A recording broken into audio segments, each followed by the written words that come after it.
Merci d'être avec nous en direct, bien sûr, sur CNews. Place au grand débat. Dans l'actualité, une nuit de violence et de heurts dans certains quartiers dits sensibles de Nantes après la mort d'un jeune conducteur connu des services de police et qui a refusé d'obtempérer lors d'un contrôle de police. Le gouvernement appelle au calme. La police des polices est bien sûr saisie pour une enquête. On va en parler avec nos invités. Il y a beaucoup de réactions politiques et la crainte de nouveaux débordements. Ce que nous disaient nos envoyés sur place à Nantes, la situation reste tendue, la crainte de nouveaux heurts ce soir et peut-être demain, avant ou après la marche blanche qui est organisée. À partir de 18h30, nous reviendrons sur l'affaire Daval avec le mari, Jonathan Daval, qui nie les faits et charge la famille de la jeune femme et notamment le beau-frère. Alors assiste-t-on à un grand rebondissement ou s'agit-il, soyons prudents, d'un mensonge de plus? Décryptage à suivre d'avocats qui seront en notre compagnie et notre spécialiste police-justice Sandra Buisson. Pour l'heure, vous pouvez réagir à nos débats avec le hashtag Les Voix de l'Info. Je vous présente nos invités. Sarah El Haïry, bonsoir. Bonsoir. Bienvenue, députée de Loire-Atlantique, porte-parole du MoDem. À vos côtés, Jordan Bardella, bonsoir. Porte-parole du Rassemblement National. On accueille également Laurent Saillet, bonsoir. Porte-parole Les Républicains. À vos côtés, Mathilde Panot, bonsoir. Bonsoir. Députée La France Insoumise du Val-de-Marne. Et Frédéric Dabi, bonsoir. Bonsoir. Directeur général adjoint de l'IFOP. Alors c'est donc une vague de violence, de violents heurts qui ont éclaté dans la nuit dans 3 quartiers dits sensibles de Nantes. Le gouvernement, vous l'avez entendu, appelle au calme. Gérard Collomb, le ministre de l'Intérieur, condamne évidemment fermement les violences. Et ce qui est frappant, Laurent Saillet, c'est qu'il y a des réactions politiques qui sont partagées. Il y a des réactions qui soutiennent d'emblée, tout de suite, les forces de l'ordre, et puis d'autres qui d'abord mettent en avant la mort de ce jeune homme, connu certes des services de police, mais il y a eu quand même mort d'homme. Quelle est votre réaction à vous? Concernant la mort de ce jeune homme, il y a une enquête en cours et permettez-moi de ne pas commenter puisqu'on ne sait pas quelle sera l'issue de cette enquête. Néanmoins, ce qu'on peut constater, c'est que ces quartiers sont devenus des poudrières. Et c'est là tout le problème. C'est-à-dire que parce que ce drame est arrivé, tout de suite derrière, il y a un déchaînement avec une guérilla urbaine pratiquement. Et moi, ce soir, je pense justement aux habitants de ces quartiers qui se sont fait aussi brûler leur voiture, qui n'ont plus de bibliothèque. Donc la réponse de ces jeunes qui vont tout détruire derrière, je trouve que c'est prendre prétexte d'un drame, c'est certain, et qui sera après, on en déterminera les causes et les responsabilités. Mais en tout cas, cela démontre qu'il y a certains territoires où c'est explosif et qu'il faut réagir et ne pas seulement, comme le fait le ministre de l'Intérieur, condamner à chaque fois, condamner. Mais pour autant, vous savez, c'est un quartier pour lequel il est prévu de mettre la police de sécurité du quotidien. Mais franchement, voyez les images de guérilla urbaine. Est-ce que vous pensez que la police de sécurité du quotidien, qui n'est que la réplique de la police de Jospin qui avait fait augmenter justement les violences de 17%, pensez-vous que c'est une réponse adaptée? On est totalement en décalage. Alors on va parler de la réponse politique. Je continue le tour de table pour vous faire réagir à votre première réaction également. Même question, Mathilde Panot. Qu'est-ce que vous soulignez avant tout? Alors, je pense que vous avez souligné des réactions qui allaient dans les deux sens. Nous, je pense qu'à la France Insoumise, on tient les deux bouts. Et pour nous, c'est important de tenir les deux bouts. C'est-à-dire qu'il n'y a pas d'un côté les policiers et les citoyens, il y a une question de relation de confiance entre police et population. Et c'est ça qu'il faut améliorer. Nous, on tire la sonnette d'alarme depuis extrêmement longtemps sur cette question. Il y a un rapport du Sénat qui est sorti qui montre que les policiers ont un taux de suicide de 36% supérieur à la moyenne nationale, qu'il y a eu l'équivalent de 13 000 équivalents temps plein en heures supplémentaires non payées. Donc on est dans une souffrance extrêmement grande. Et là où je suis en désaccord avec ce qui a été dit, c'est que je pense qu'une police du quotidien, comme pas la police de Macron, mais la police du quotidien aiderait. Parce que là, c'est quoi le contexte? On a des policiers qui sont exténués, qui sont des CRS, donc qui ne connaissent pas forcément bien le quartier dans lequel ils interviennent, et donc qui sont en surcharge d'heures comme ça.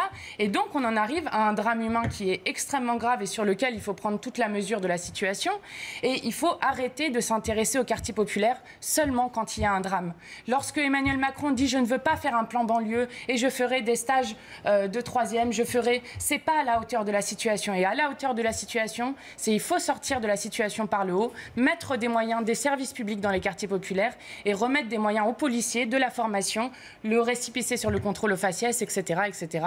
Et c'est la manière de sortir par le haut et de faire en sorte que ces relations s'améliorent. Ça fait quand même 30 ans qu'on arrose ces quartiers de dizaines de milliards d'euros sans que cela ait eu des effets positifs. Oui, effectivement, il y a deux camps. Il y a d'un côté un individu qui est un multirécidiviste, connu des services de police pour vol, pour des faits de violence, et puis de l'autre les forces de l'ordre qui ont, semble-t-il, riposté, qui étaient, semble-t-il, en présomption. Pardon, mais quand on n'a rien à se reprocher, on ne fuit pas la police. C'est un principe de bon sens. Et il y a des dizaines et des dizaines de jeunes qui, dans ces quartiers, se tiennent correctement et ne fuient pas la police lorsqu'ils y sont confrontés. Moi, ce que je constate, c'est que systématiquement, dans ce genre d'affaires, la police est jetée au tribunal médiatique, au tribunal politique, où on donne la parole un petit peu à n'importe qui, à des jeunes qui se trouvent dans ces quartiers, qui en profitent évidemment pour jeter l'opprobre sur les forces de l'ordre, à des responsables politiques. Alors pardon, mais madame, à chaque fois qu'on a donné la parole à la France Insoumise ou à Jean-Luc Mélenchon dans ce genre d'affaires, vous en profitez systématiquement pour jeter l'opprobre sur les forces de l'ordre. S'agissant de l'affaire Théo, Jean-Luc Mélenchon avait traité, de dire qu'un multirécidiviste, il y a des raisons de le faire tuer. Permettez-moi, s'agissant de l'affaire Théo, qui est à peu près un cas similaire, l'intégralité des responsables politiques, Jean-Luc Mélenchon avait traité les forces de l'ordre. Si vous dites des affaires similaires, vous concluez directement. Parce qu'encore une fois, on a l'habitude de voir dans ces quartiers... Vous avez les conclusions de l'enquête. Non, mais je regarde la réalité en face et je vois que depuis des années, on voit dans ces quartiers nos policiers pris à partie par des délinquants, par des racailles qui, dans ces quartiers, insultent, jettent des cocktails Molotov, tirent parfois à l'arme lourde contre des policiers qui n'en peuvent plus. Je crois qu'il y a un réel malaise dans la police, de gens qui ne sont pas soutenus, qui sont des serviteurs de l'État et qui ne sont pas du tout soutenus par leur hiérarchie. Vous pensez que ça leur fait plaisir aux forces de l'ordre de devoir utiliser leur arme de service? Je pense que s'ils l'ont fait, c'est encore une fois parce qu'ils s'estimaient menacés. Et c'est pour cela qu'il faut aujourd'hui une présomption de légitime défense pour les forces de l'ordre. Attendez, un éclaircissement dans votre argumentaire. Le malaise grandissant des policiers, on va en parler, c'est un sujet important. On en parlait déjà depuis ici hier, mais il n'y a pas de lien, c'est-à-dire par rapport à ce qui s'est passé. Ça ne légitime absolument pas ce qui s'est passé hier, vous êtes d'accord? Je dis que dans ces cas, je dis en l'occurrence que non mais la mort de cet individu est évidemment tragique, mais je veux dire à partir du moment où vous enfuyez devant la police, enfin vous vous exposez à tout un tas de risques. Enfin pardon, mais cet individu était quand même sous mandat d'arrêt, c'était quand même un délinquant multirécidiviste connu pour des faits de violence. Donc je veux dire, vous pouvez excuser systématiquement ces délinquants. Maintenant, encore une fois, quand vous jouez avec le feu, pardon, mais vous prenez des risques. Voilà. Donc quand on joue le bonhomme, écoutez, on assume. Il ne faut pas instrumentaliser ce qui se passe à Nantes. Moi, je veux ni caricature ni instrumentalisation. Il y a des élus qui, depuis ce matin, sont sur le terrain avec les associations pour expliquer, pour calmer. Il y a deux choses qui sont absolument pas les mêmes. Vous avez, dans un premier temps, un drame. Personne ne doit mourir. Maintenant, il y a des enquêtes en cours, on aura les conclusions et la transparence doit être la plus totale. La plus totale. Et c'est pour ça qu'il y en a même deux en cours. Et d'ailleurs, les services régionaux ont fait un appel à témoins pour que toutes les personnes qui souhaitent expliquer ce qui s'est passé, s'ils ont vu quelque chose, qu'ils puissent s'exprimer. Ça, c'est le premier élément. Ça, c'est le drame. La parenthèse est fermée. La deuxième parenthèse, c'est les émeutes. Et là, effectivement, il y a eu des dégradations. Et ça, c'est inacceptable. Des dégradations de symboles de la République. Une école, un centre social. C'est finalement les derniers remparts de la République qui sont détruits. Et moi, ce que je demande, et pourtant je fais partie de la majorité, c'est qu'il y ait des personnes, qu'on retrouve les personnes qui ont fait ça et qu'il y ait des conséquences. Que ces personnes répondent des conséquences de ces actes. Mais ne séparons pas les deux choses et je voulais saluer la qualité et la présence des élus locaux et en particulier Johanna Rolland, la maire de Nantes, qui travaille avec le gouvernement et avec... Mais vous entendez ce qu'a dit Laurence Saillet? Mais je suis d'accord avec vous qu'il faut séparer les deux choses. Oui. Soyons prudents, rien ne justifie là, effectivement. Mais est-ce que vous savez si des gens ont été arrêtés, si des jeunes ont été arrêtés? Comment vous pouvez comprendre qu'on ne puisse pas arrêter ces jeunes qui détruisent tout? Vous voyez, je vous rejoins. Il n'y a pas eu d'interpellation et ce n'est pas normal. Et c'est pour ça que j'appelle vraiment le gouvernement à être ferme et à diligenter les enquêtes nécessaires pour les retrouver. Qu'est-ce que vous comptez faire pour ramener la sécurité dans les quartiers? Question simple. Question simple, réponse simple. À part la police de sécurité. Question simple, mais grand défi, pardonnez-moi. Question simple. Excusez-moi, franche. Madame Saillet, soyons honnêtes. C'est bien votre gouvernement qui a supprimé la police du quotidien.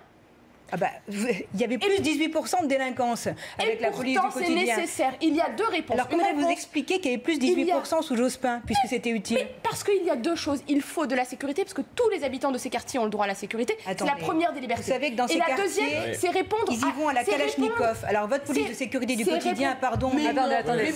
On va prendre les thèmes les uns après les autres. Attendez, mesdames. Il faut accompagner cette population. Un point d'analyse et décryptage avec Frédéric Dabi, directeur général adjoint adjoint de l'IFOP.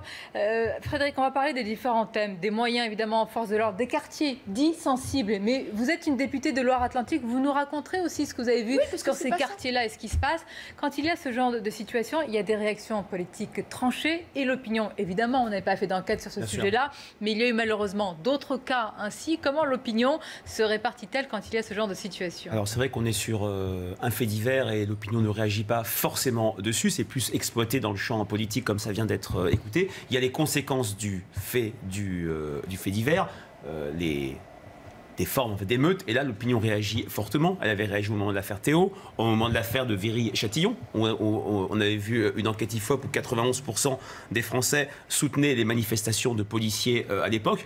Le fait majeur, il est double. D'une part, il y a de manière générale une très forte remontée dans les préoccupations des Français de la question de la sécurité et de la lutte contre la délinquance, qui avait longtemps été, du fait du contexte terroriste, phagocytée par la question terroriste. Quand on parlait aux Français spontanément de la sécurité, ils répondaient protection contre le terrorisme. Maintenant, il y a de nouveau des très fortes remontées. Deuxièmement, il y a une cote d'opinion extrêmement élevée vis-à-vis des gendarmes d'un côté et à un degré moindre des policiers, du fait de deux effets. D'abord, le contexte post-2015. On se souvient des policiers applaudis, ovationnés le 11 janvier 2015. Et puis, il y a eu l'affaire de Magnanville, où pour la première fois, on a vu des policiers tués, non pas dans un cadre professionnel, mais dans un cadre privé. Maintenant, l'opinion, s'il y a bavure ou pas, mais ça sera la justice qui le dira, réagira différemment. Mais en tout cas, les émeutes, c'est un signe de délitement et de mise à mal d'institutions dans un contexte très anxiogène, avec ce que disait Mme Panot, sur le fait qu'il y a quand même le sentiment, quand on parle des territoires, quand on parle qu'ils soient ruraux, urbains, le signe, je dirais, premier du déclin et des difficultés de ce territoire, c'est le recul ou la disparition des services publics.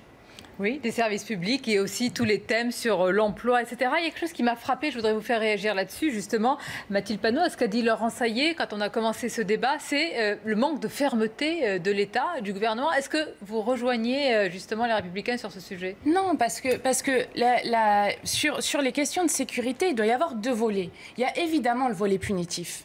Mais le volet préventif, il faut qu'il soit présent aussi. Et qu'est-ce qui s'est passé? Comment on prévient des émeutes? La suppression des... Mais je vais vous expliquer pourquoi on va là. La suppression des contrats aidés, c'est 26 000 éducateurs sportifs en moins dans les quartiers. C'est parce qu'il n'y a pas d'éducateurs sportifs qu'on tire à la Kalachnikov sur des policiers. Chut, taisez-vous quand je parle. On appelle les associations, on appelle les... Dans le cas inverse, on aurait dit que c'était sexiste.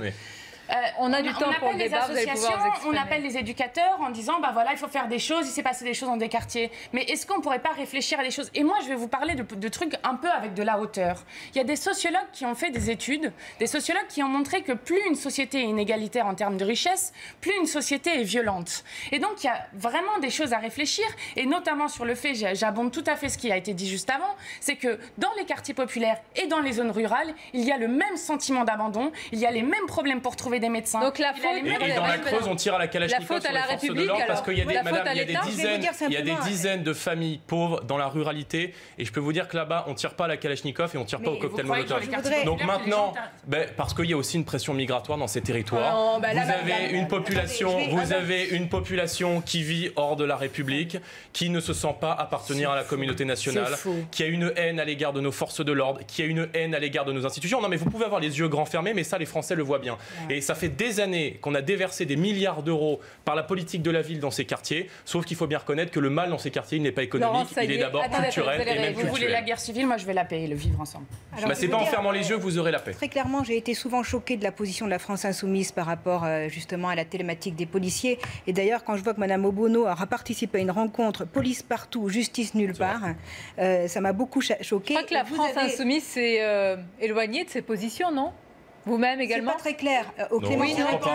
Clémentine Autain a fait un tweet très ambigu tout à l'heure. Je sais bien que vous avez une position ambiguë sur le sujet. Mais franchement, chaque jour, c'est plus de 20 policiers et gendarmes qui sont agressés. C'est 90 dépositaires de l'autorité publique chaque jour qui sont victimes d'agressions. Donc je pense qu'il y a un moment, on ne peut pas toujours avancer avec l'excuse sociétale. Je suis désolée, il y a des endroits, effectivement, où c'est difficile, mais ça ne justifie pas qu'on brûle des voitures, qu'on détruise des bibliothèques. Regardez, vous voulez qu'on mette plus de moyens? Cette bibliothèque qui a été détruite et ces jeunes enfants qui ne pourront pas aller justement à la bibliothèque pendant les vacances scolaires. C'est cela que vous cautionnez? Non, alors absolument pas. Je n'ai jamais dit que je voulais qu'on incendie des bibliothèques, qu'on incendie des écoles. Je ne suis absolument pas là-dedans. Je ne suis pas en train de dire que nous sommes dans un monde angélique, etc. Je dis juste que je tenais les deux bouts. Et donc les deux bouts, sur les chiffres que vous avez donnés sur les policiers, le mal-être policier, les problèmes de moyens qu'il y a dans la police, je suis tout à fait d'accord. Mais alors il faut voir l'autre côté aussi. Et c'est ça, ne pas se fermer les yeux. Et ne pas se fermer les yeux, c'est que le défenseur des droits a montré que lorsque vous êtes perçu comme noir ou arabe, vous avez 20 fois plus de chances de vous faire contrôler. Et quand vous avez 20 fois plus de chances de vous faire contrôler et que vous faites contrôler plusieurs fois dans la journée, et bien justement, le sentiment d'appartenance nationale est en jeu là-dedans. Et alors, c'est tout l'enjeu de notre société de montrer justement que nous voulons vivre ensemble autour d'un projet politique qui est un projet politique autour de liberté, égalité, fraternité. Pourquoi Et il y a des questions autour de... On va essayer d'y répondre. Attendez, juste un point. Pourquoi, Sarah Aléry, vous êtes élue quand même de Loire-Atlantique. Il y a 3 quartiers qui sont qualifiés depuis ce matin de sensibles. Oui. D'abord, est-ce que vous reprenez cette terminologie et qu'est-ce que ça veut dire un quartier sensible? Donc Aubraye, à Malakoff et à d'Hervalières. Moi, je crois que Aubraye faisait déjà l'objet d'un dispositif de sécurisation renforcé à la suite de plusieurs incidents qui ont eu lieu, je crois, il y a quelques jours de cela, effectivement. Nous avons dans ces quartiers-là, la première des misères, c'est le trafic de drogue. Et il faut casser le trafic de drogue. Et il ne faut pas mettre de la poussière sous le tapis en le cachant. Ça, c'est clair. Et la seule manière de le casser, c'est effectivement que quand on attrape quelqu'un, on mette les moyens pour l'attraper et qu'il soit condamné et que les condamnations soient effectives. On ne peut pas condamner finalement et que ce soit pas poursuivi ou pas de conséquences. La condamnation est nécessaire. Et en même temps, je me suis battue inversement pour que les maisons de l'emploi restent dans ces quartiers. Parce qu'il y a les deux bouts. Parce que finalement, faut le reconnaître, on a besoin des deux. Comment vous voulez expliquer à un jeune que finalement, ce qu'il gagnera en un mois, c'est un SMIC et que son grand frère ou son grand cousin gagne avec le trafic de drogue la même chose en une journée? Ce n'est pas acceptable, ce n'est pas entendable. Mais ces quartiers-là, ce n'est pas comme les quartiers de Marseille. Ces quartiers ont connu des rénovations urbaines. Le Breil n'est même pas un quartier dit sensible aux prioritaires. Là, il y a eu des problèmes de drogue, il y a eu des altérations. Bref, il y a eu des coups de feu. Et c'est pour ça qu'on avait besoin de forces de l'ordre supplémentaires.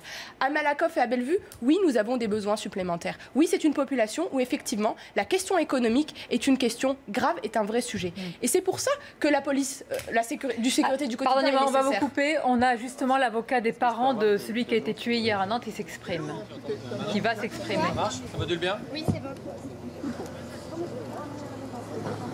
Donc à Nantes, en attente justement de la prise de parole de l'avocat des parents de la victime. On rappelle que cette victime était connue des services de police, qu'elle a trouvé la mort lors d'un contrôle de police, que l'individu a refusé d'obtempérer lors justement de ce contrôle, qu'il y a eu fuite, que le policier a tiré, le policier aujourd'hui qui revendique la légitime défense. D'ailleurs, on va parler de la légitime défense dans quelques instants. On va écouter d'abord l'avocat.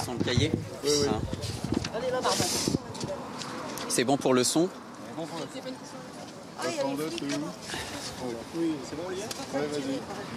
Ok, alors, à cet instant précis, la seule chose qui compte est de respecter la mémoire du jeune Fofana. La famille est dans la douleur et il s'agit pour le moment de respecter leur deuil. Il y a un appel au calme.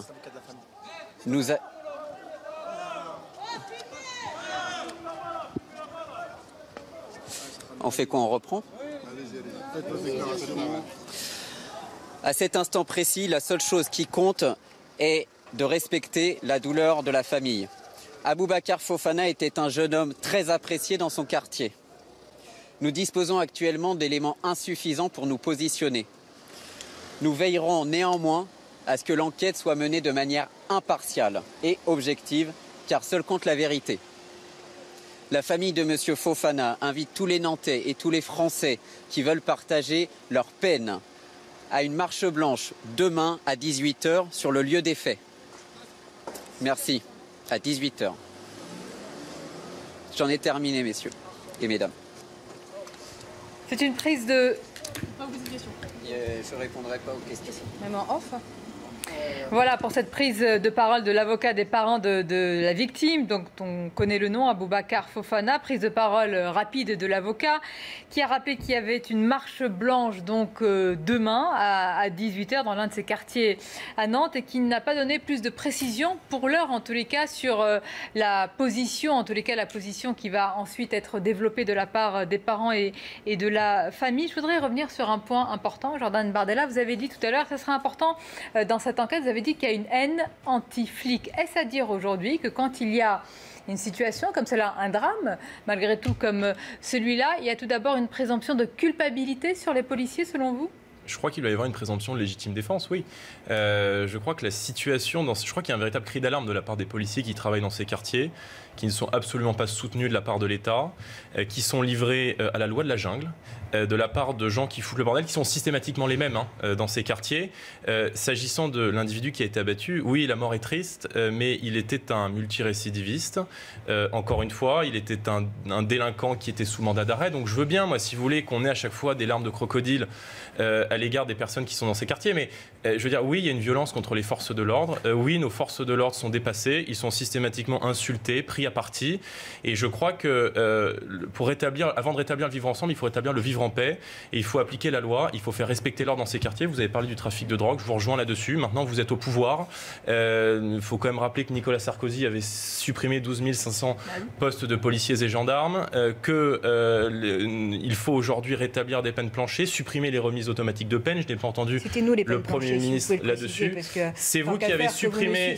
le laxisme judiciaire, il a commencé avec vous, effectivement, avec Mme Dati. Vous n'avez jamais eu l'occasion. Pardonnez-moi, est-ce que c'est vraiment... Donnez-nous les manettes, je peux vous assurer que la fermeté... Est-ce que la question est de savoir qui a fait qui ou qu'est-ce qu'on fait maintenant? Parce que je vais vous dire ce qui se passe actuellement à Nantes. La situation est très tendue. Nous voulions avoir justement en duplex nos envoyés spéciaux. C'est très compliqué, avec une crainte de nuit de violence de nouveau. Donc aujourd'hui, quelle est la situation? Vous êtes des responsables politiques, des élus. Quel est d'abord le premier message qu'il faut délivrer? La première responsabilité qui est la nôtre, c'est d'abord quand même de rappeler le calme. Enfin, je veux dire, je veux bien... Et la fermeté. Mais je pense que ça leur importe peu. C'est calme et fermeté. Parce que moi, ma ville d'habitude, c'est Nantes la belle, Nantes l'attractive. C'est la ville où tout le monde veut aller. C'est celle qui fait rêver. Et là, voilà les images qu'on a.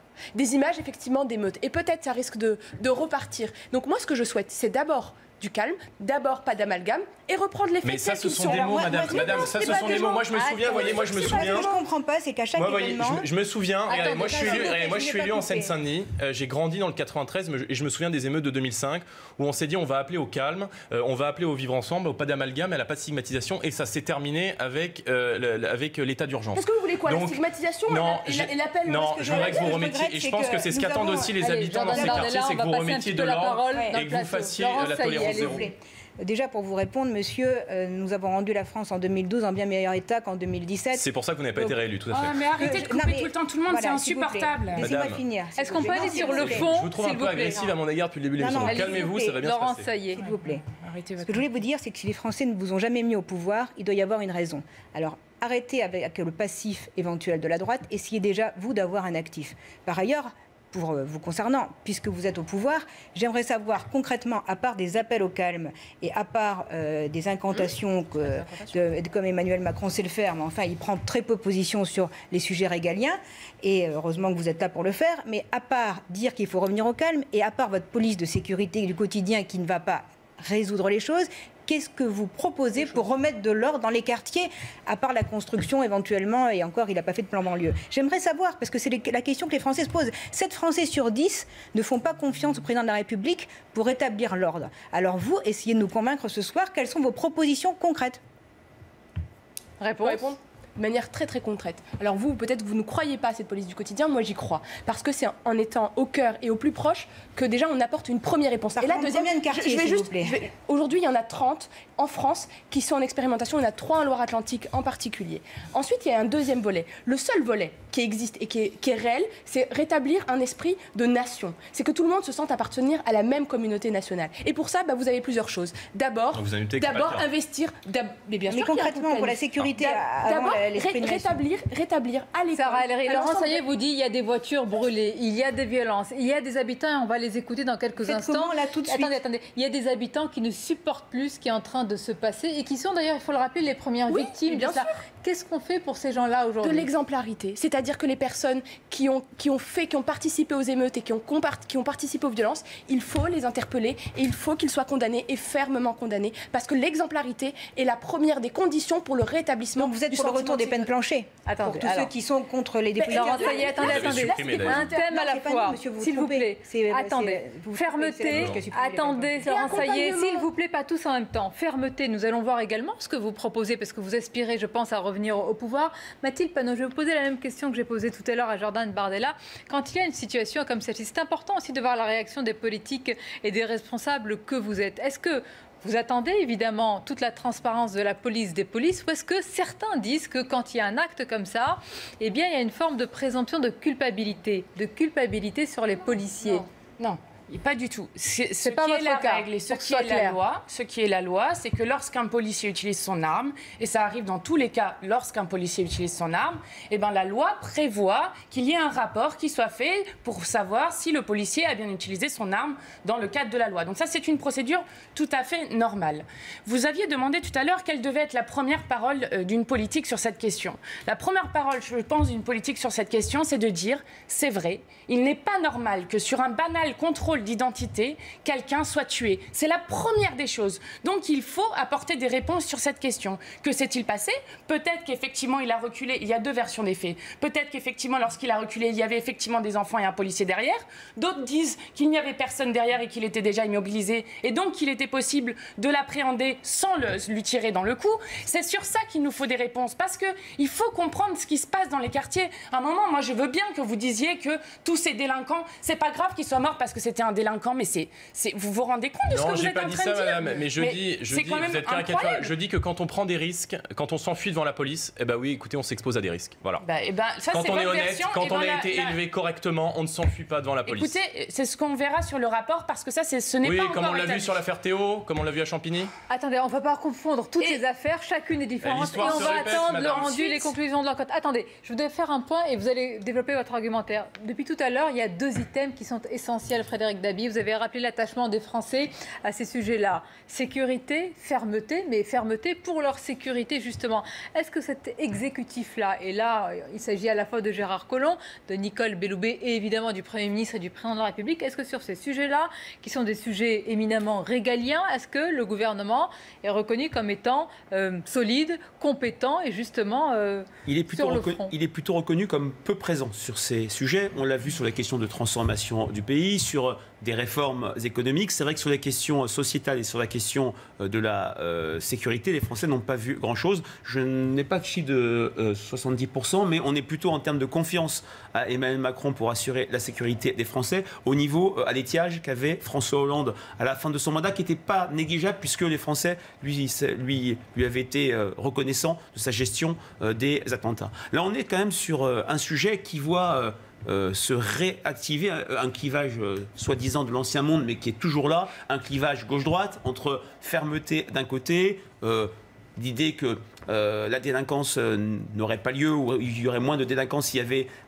plus de résultats économiques et moins la crise. Quand on interroge les Français, il y a deux grandes attentes qui émergent depuis en gros une quinzaine d'années. C'est la sanction des coupables, où là vraiment il y a un clivage gauche-droite qui s'est fortement atténué, l'imaginaire de la gauche laxiste s'est fortement évaporé, et puis quand même la protection des victimes. Et c'est vraiment cette dimension-là qui a le plus émergé, avec aussi garantir l'égalité de tous devant la loi. Et donc on a d'un côté des clivages qui ont fortement progressé, de l'autre des Français qui, comme sur les questions économiques, jugeront le gouvernement aux résultats. Alors ce gouvernement et puis les précédents, parce que ces quartiers dits sensibles, ces territoires, c'est vrai qu'on a peu l'habitude de parler de Nantes, de certains quartiers sensibles de Nantes. Jordan Bardella, ces quartiers, vous savez comment ils sont appelés aujourd'hui, c'est l'expression macronienne, des quartiers de reconquête républicaine. C'est bien qu'il y a besoin d'une reconquête. Reconquête dans le sentiment d'appartenir à la nation et que le droit commun s'applique partout et que l'égalité, elle soit pour tous. C'est dans ce sens-là qu'il y a une reconquête. Mais la faute à qui s'il ne s'applique pas partout ? Mais à plein de choses. Ah non, non, mais je vais y allez au arriver. bout. Mais bien sûr, je vais y arriver. La difficulté dans les écoles, au manque d'accès au travail, à la concentration de pauvreté. Et c'est pas le cas à Nantes, parce qu'on a un tissu associatif extrêmement présent. Mais dans certaines autres métropoles, des quartiers sont extrêmement loin de la ville. Ça, c'est des quartiers qui sont en cœur de ville. Et pourquoi on n'a pas ces problèmes de poudrière dans des quartiers de la ruralité? Mais il y a le même sentiment dans la ruralité. Et on brûle des voitures, on s'en prend aux forces de l'ordre. Non mais allez au bout de la logique. Moi je vous rejoins, monsieur, c'est que il est vrai qu'Emmanuel Macron, lorsqu'il s'agit de taper les Français au portefeuille, là il est là et on l'entend sur toutes les antennes. Par contre, dès qu'il s'agit d'aller remettre de l'ordre et d'aller rétablir l'autorité de l'État dans ces quartiers, là c'est vrai qu'on l'entend très peu. Il faut aujourd'hui évidemment réarmer nos forces de l'ordre d'un point de vue humain, d'un point de vue moral surtout. Je crois qu'ils ont besoin du soutien de l'État, leur assurer la présomption de légitime défense. Et il faut encore une fois aujourd'hui une justice qui soit beaucoup plus ferme et beaucoup plus efficace. On parlait du trafic de drogue tout à l'heure. Lorsque la police fait son travail, elle déplore que la justice ne suit pas derrière. Quand on entend Emmanuel Macron en mars, lorsqu'il parle justement du projet de loi justice et qu'il explique qu'en fait on va adapter la politique pénale au nombre de places de prison et pas le contraire. C'est pas ce qui a été dit exactement. Ne dites pas ce qui n'a pas été dit. Combien de places de prison avait-il promis, s'il vous plaît? On va construire des places de prison. C'est bien que vous aurez votre ton. D'abord, on a dit qu'on va construire des places de prison et on va aussi adapter les peines. Mesdames, parce qu'il faut qu'elles soient effectives. Entre les Laurence, est-ce que vous pensez que ces quelques milliers, c'est important de places de prison en plus, ou quelques milliers supplémentaires de policiers, même si c'est important, qui va résoudre aujourd'hui des situations qu'il faut le reconnaître durent depuis déjà de nombreuses années? Mais c'est un état d'esprit. Parce que quand vous expliquez qu'en fait vous allez adapter votre politique au nombre de places de prison et pas le contraire, reprenez son discours que j'ai même fait des communiqués longs sur le sujet, puisqu'il était parti de 15 000, nous en sommes à 7 000. Oui, parce que c'est honnête, parce qu'on explique. Allons au-delà des chiffres, s'il vous plaît. Donc, si vous voulez, c'est un état d'esprit. Emmanuel Macron est beaucoup plus soucieux de la réinsertion des prisonniers que de la sécurité des Français. Et ça, c'est très clair. Il est totalement absent des thématiques régaliennes, que ce soit la lutte contre le terrorisme, que ce soit les sujets d'immigration, que ce soit les sujets de sécurité. Donc c'est un fait, et je pense qu'il y a une forte défaillance sur le sujet. D'ailleurs, il ne s'exprime jamais sur ces sujets, et vous n'avez pas de programme, madame. Vous nous en avez fait la preuve tout à l'heure. Pas du tout. À part l'élimination, vous n'avez aucune proposition. On a compris l'opposition politique, voire politicienne. Voilà. Je voudrais rester aussi sur les sujets. J'imagine les téléspectateurs, peut-être certains sont à Nantes et qui nous regardent, qui nous disent mais qu'est-ce qu'on va faire pour nous ce soir? Ce soir, s'il y a des violences, s'il y a de l'insécurité, il y a des forces de l'ordre. Il y a des forces de l'ordre, mais malgré tout, hier, vous l'avez dit vous-même, il n'y a pas eu d'arrestation. Mathilde Panot, c'est la question de la justice qui est également soulevée. Est-ce que vous rejoignez ce que disent certains, c'est-à-dire que les policiers disent nous, on arrête des gens, on arrête des individus, on arrête des délinquants. 2 mois, 3 mois, 4 mois, 5 mois après, on retrouve les mêmes dans la rue. Est-ce que ce sentiment-là d'impuissance des policiers, vous le partagez et vous dites comme certains qu'il faut réarmer, j'allais dire, notre justice? Non. Alors ça c'est clair qu'il y a ce que nous on appelle une clochardisation de la justice. On le voit constamment, mais en fait tout ça c'est des fonds d'un même problème, c'est-à-dire que à force de faire de l'austérité, on a enlevé des moyens à la justice qui étaient nécessaires. Enfin moi je connais des magistrats qui quand même travaillent et accueillent du public dans des bureaux sur lesquels vous avez de l'eau de pluie qui tombe. On en arrive à des situations telles que celle-ci. Donc en fait la question des moyens généraux, oui plutôt parce que là ça me fait quand même rire ce débat de la droite et de l'extrême droite sur qu'est-ce qu'on fait au bout du compte, etc. Bah oui, si on est toujours sur la politique du mur, en disant qu'est-ce qu'on fait quand il s'est passé tel drame, qu'est-ce qu'on fait quand... on n'avance pas sur notre projet de société. Et sur le projet de société, ce qu'il faut faire, c'est justement redonner des moyens en service public, repartager les richesses et arrêter de supprimer l'impôt sur la fortune. Mais si, le partage des richesses, je vous assure, a un lien avec...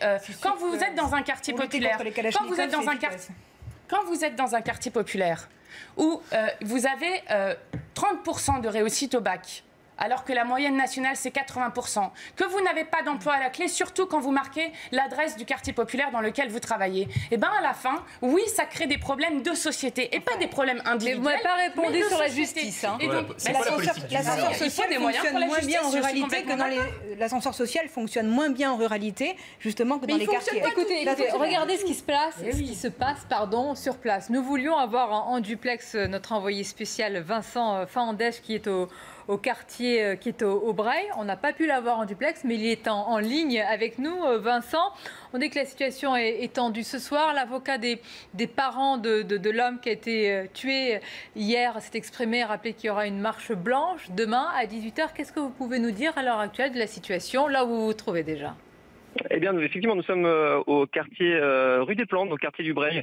C'est effectivement là où le jeune homme a trouvé la mort hier soir. Et la situation est extrêmement confuse. Ici, il faut savoir que c'est pas une simple rue. Ici, c'est vraiment un quartier assez grand. Il y a plusieurs points de crispation, plusieurs points de tension. On a vu des jets de gaz lacrymogène de la part des policiers. On a vu 3 voitures brûlées qui sont toujours en train de brûler actuellement. Je vois au loin un camion du SAMU qui est sur place. Voilà, la situation est assez tendue. C'est assez difficile aussi pour nous de travailler. On est un petit peu à l'écart, tout simplement parce que la situation est tout de même assez dangereuse et extrêmement confuse ici.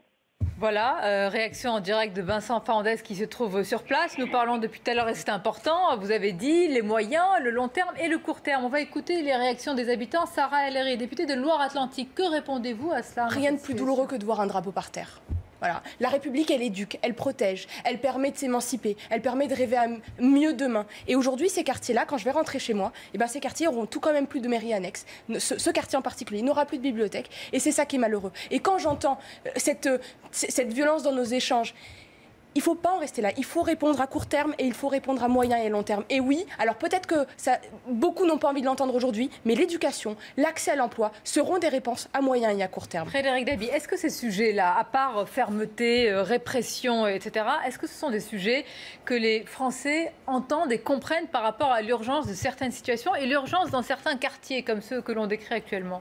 Oui, clairement oui. Alors les Français ont un regard un peu comme vous, c'est-à-dire comme un bloc qui ne sont pas sur un tout punitif ou dire que c'est l'économie et la prospérité. Il y a eu une remontée de la délinquance dans les années 2000 qui ont préparé le 21 avril 2002 où c'est devenu la première préoccupation des Français alors que la croissance était assez importante en France. Mais ce qu'il faut dire, c'est que cette question crée un triple clivage, un clivage gauche-droite, on l'a vu, et de ce point de vue-là, les électorats, je ne parle pas des partis LR et FN sont plutôt en fusion et très très proches du point de vue de la question des solutions en termes de fermeté. Un clivage générationnel, quand on pose une question toute simple de fierté, d'appartenance à la France, il y a 15 points de décalage entre moins de 25 ans et les personnes de plus de 50 ans. C'est bien sûr majoritaire dans toutes les catégories, mais il est intéressant de voir cette épaisseur du trait. Et puis, un clivage territorial, où il y a une sorte de compétition sur les territoires les plus délaissés du point de vue des Français. Aujourd'hui, ici et maintenant, c'est la France rurale qui apparaît la plus délaissée, avec cette image, vraie ou fausse, qu'on a déversé beaucoup d'argent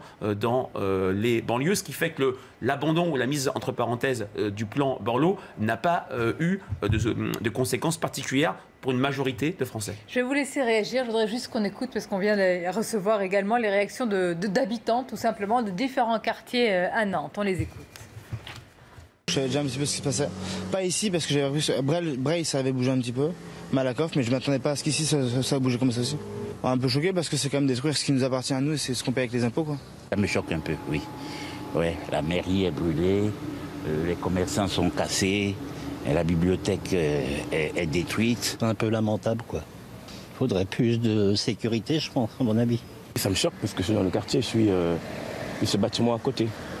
Je suis vraiment choqué de voir ça ce matin. Jordan Bardella, voilà aussi, j'allais dire, attention, là je parle des victimes, des habitants qui vont avoir le contre-coup, les répercussions économiques et puis au-delà en termes d'image, puisque nous en parlons. Mais évidemment, et je crois que les premières victimes de ce qui est en train de se passer sont les habitants eux-mêmes qui vivent dans ces quartiers. Maintenant, je veux dire, il faut arrêter la sociologie de comptoir, c'est-à-dire qu'on est en train de parler d'un individu qui a foncé sur un CRS, qui s'est enfui devant les forces de l'ordre, et à partir du moment qui s'expose à tout un tas de risques, dont la mort, parce que, encore une fois, ce que je disais tout à l'heure, je crois que ça ne fait pas plaisir aux policiers de sortir son arme et de tirer. S'il le fait, c'est parce qu'il s'estime, je crois, menacé et qu'il s'estime en danger. Donc, que certains profitent de l'occasion pour mettre le bordel, oui, et c'est classique, et on le voit à chaque fois dans ces quartiers. Maintenant, ce qu'il faut aujourd'hui, c'est réaffirmer l'autorité de l'État, aller effectivement démanteler les trafics, mettre hors d'état de nuire les individus dangereux qui habitent dans ces territoires, et avoir, encore une fois, une politique en matière de justice qui soit beaucoup plus ferme terme, beaucoup plus efficace. Et tout ce qui a été fait par le passé avec les réformes d'Ati Taubira, et ça continue avec Madame Belloubet, dont je crois la seule mesure est de vouloir réautoriser le téléphone portable dans les prisons, sont totalement inefficaces, totalement dérisoires, et amènent encore une fois ce genre de drame. Ça peut être frappant, ces images, et on espère qu'il y aura un retour au calme, mais malheureusement, ça n'en prend pas le chemin. Pourquoi Sarah El-Haïry? Ceux qui connaissent Nantes, c'est aussi la belle à l'anguille, c'est la cité des Ducs, c'est une autre ville qu'on a connue il y a quelques années. Vous avez vu cette évolution, il faut également en parler. Jordan Bardella a parlé tout à l'heure d'une fracture, on va dire culturelle. Vous l'avez vu se développer, cette fracture? Oui, parce que ça fait quelques années, c'est encore une fois le trafic de drogue vient vraiment pervertir ces quartiers. De l'argent, il y en a eu. Mais réellement, c'est le travail des associations. C'est comment, finalement, créer ce sentiment d'appartenance à la même ville. Quels sont les fléaux? Le trafic de drogue et puis principalement le trafic de drogue qui ramène quelque chose qui est horrible dans nos villes, c'est les armes.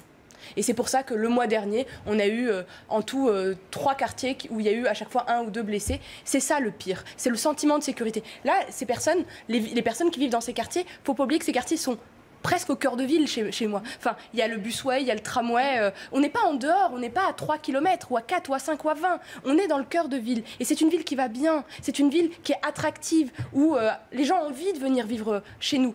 Et j'espère que c'est bien l'image qu'on gardera. Maintenant, pour ça, effectivement, il faut trouver les gens qui ont allumé le feu et qu'ils puissent payer. Parce que là, les lignes ont été franchies.